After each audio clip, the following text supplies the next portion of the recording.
दशा माता की व्रत कथा लेकर आए हैं। एक समय की बात है, एक राजा था। उसके दो रानियां थीं। बड़ी रानी के कोई संतान नहीं थी। छोटी रानी के एक पुत्र था।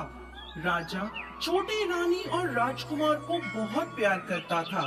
बड़ी रानी छोटी रानी से ईर्ष्या करती थी। बड़ी रानी राजकुमार के प्राण हर लेना चाहती थी। एक दिन राजकुमार खेलता खेलता बड़ी रानी के आंगन में चला गया। बड़ी रानी ने राजकुमार के गले में काला सांप डाल दिया। छोटी रानी दशा माता का व्रत करती थी। राजकुमार दशा माता का ही आशीर्वाद था। दशा माता की कृपा से राजकुमार के गले से वो सांप बिना कोई नुकसान पहुंचाए चला गया।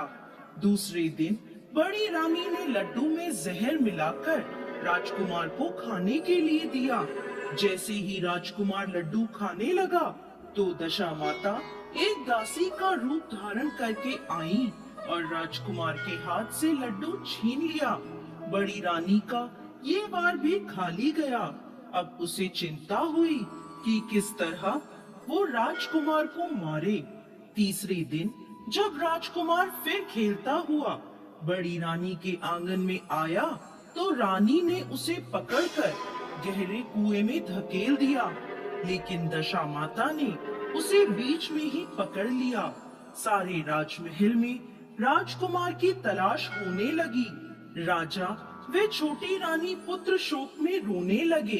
तब दशा माता ने एक भिखारन का रूप धारण किया और राजकुमार को गले से लगाए एक कपड़े में छुपाकर राजमहल के द्वार पर पहुंची और भिक्षा मांगने लगी।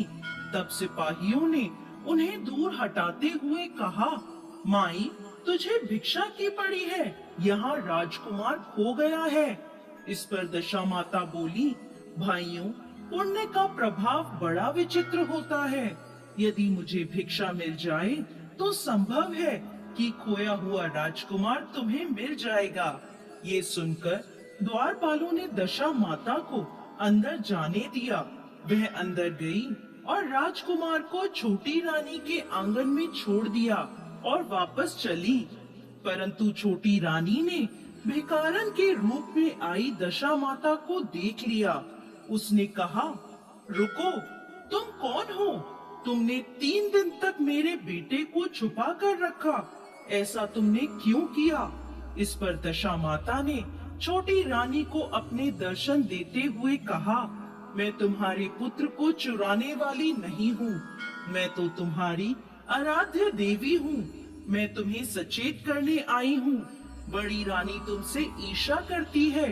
वो तुम्हारे पुत्र के प्राण हर लेना चाहती है। और दशा माता ने बड़ी रानी की सारी करतूत छोटी रानी को बता दी।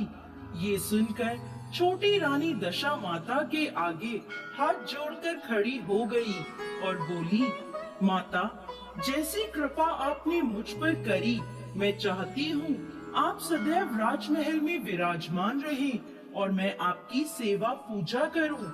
इस पर दशा माता बोली, मैं किसी के घर नहीं रहती।